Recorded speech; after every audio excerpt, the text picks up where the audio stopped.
So hello Madridistas, welcome to another episode of my Real Madrid story. So before we get started,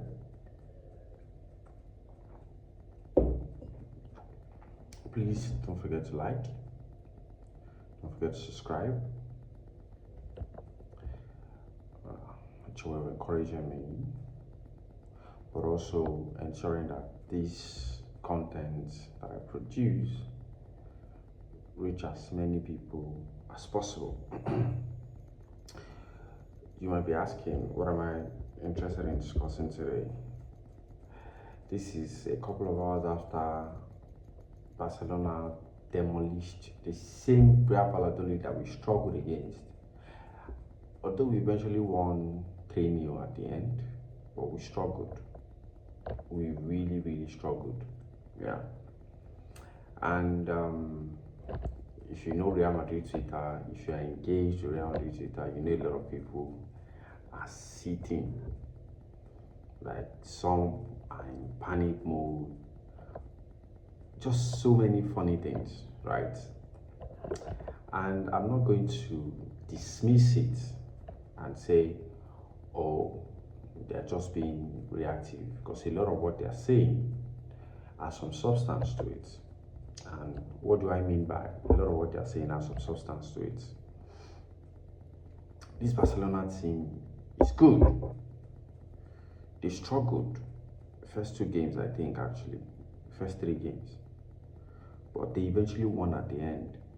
Like that, you see that resolve. This team has character, which is one of the things that has been lacking with the Real Madrid performance till date.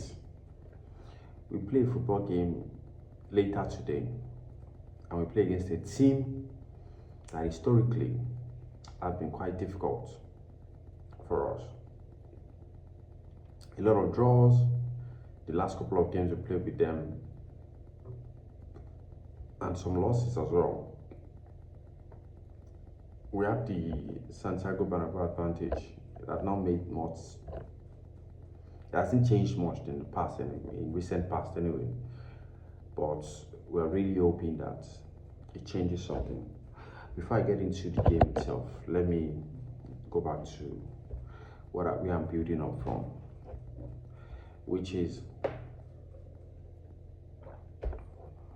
we have 4 points, technically 7 points behind Barcelona right now, because they've played a game. We are playing hours later today. We cannot afford to lose this game. That's one. We cannot afford to draw this game. I get that. It is still early. Like, this is the 4th game. This is the game before the international break. But you don't want to start the season with that much point difference between us and Barcelona. Any other opponent, yes, I will understand, but not Barcelona. And the reason why is because it would be foolish of Barcelona not to capitalize on this advantage that they have right now. We are still figuring a lot of things out in our team. Mbappe and Vini are still learning to play together. Mbappe, Vini, and Rodrigo are still learning to play together. Bellingham is out. Camavinga is out. Tchouaméni has been a ghost, like a shadow of himself. We've just been terrible. If I was to score the team over 10 so far, it's 2 at most, or even 3. We've played 3 games, we've won 1, we've drawn 2 games that we should ideally. And at the risk of seeming like I'm singling a player out, I think the most disappointing performance for me has come from Vini. And why Vini? This is not me criticizing him for no reason, because Vini is our best player, regardless of the fact that Mbappe just joined the team. He's the face of this Real Madrid team. And I get that Sometimes, like he had like a similar experience last year, although that was due to injury, he eventually found his feet. But I don't think the Real Madrid fans that are panicking, that are alarmists right now, I don't think they are wrong. They might be doing too much, but there's some element of truth to their reaction because the team needs to wake up. Because if we draw this game or we lose it,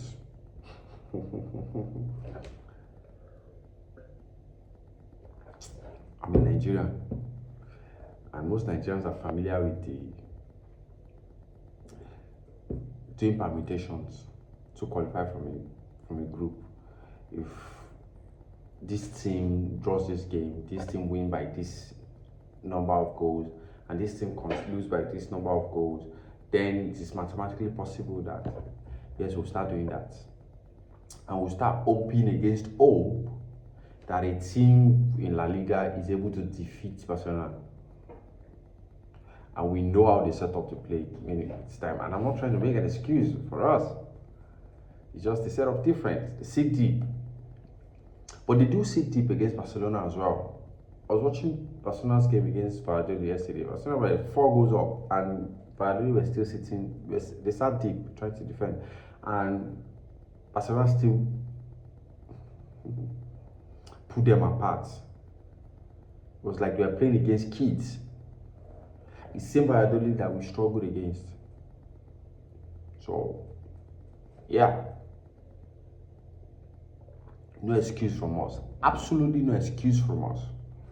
Which brings me to the game against Real Betis. Very, very tricky opponent. Very, very, very tricky opponent. This is an opportunity. First and first, we need a statement win. Maybe later, maybe not now. But we need to string results together. Consistent win. Then we can then make a statement win. Or we can skip all of that and then move straight to statement win. Because that's the only thing that will calm the nerves of most Real Madrid fans.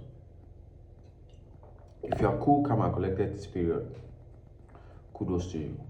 Kudos to you. Because you can't add one of the best players, if not the best player in the world right now, to this team and want to excuse our performance. I also want to excuse the fact that if we do not win any silverware this season because we won in the past. No. Real Madrid, we've set a standard where it is mandatory. That's the only way to satisfy the fan base. We have to win silverware. That's the standard we've held ourselves to. So a season without silverware is a terrible season. It is a terrible season. A season without silverware is a very terrible season. So we need to change things. And this is a really good opportunity. I know for a fact that Betis will not sit that deep. Maybe a mid-block, they won't play you a low block because they will come at you. It's a team that is built that way. They will come at you. They will come at you. Which is why we need our defense to be rock solid in this game. Rock solid.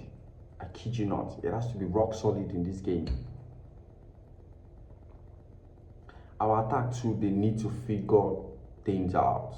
I wanted to say something in French, but I caught myself. They need to figure things out. Because if they don't, we'll get punished. Out of all of the teams we've played, this is the toughest opponent yet.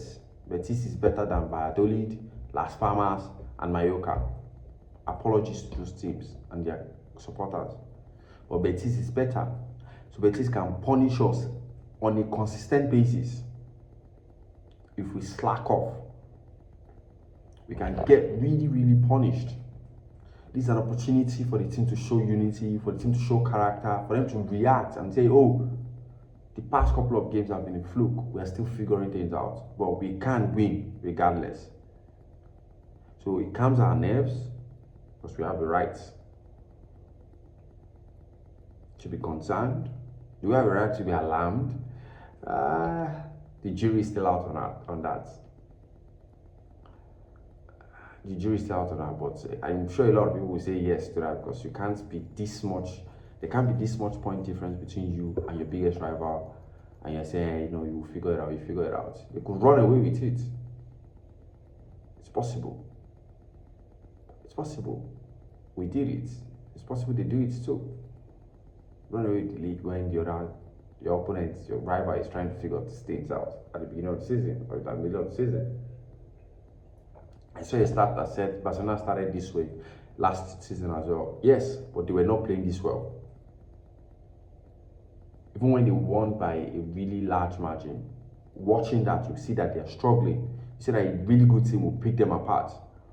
Maybe it's in the Champions League, we'll see that. Maybe when they play the likes of Villarreal, Atletico Madrid, maybe it will happen. And maybe even Girona.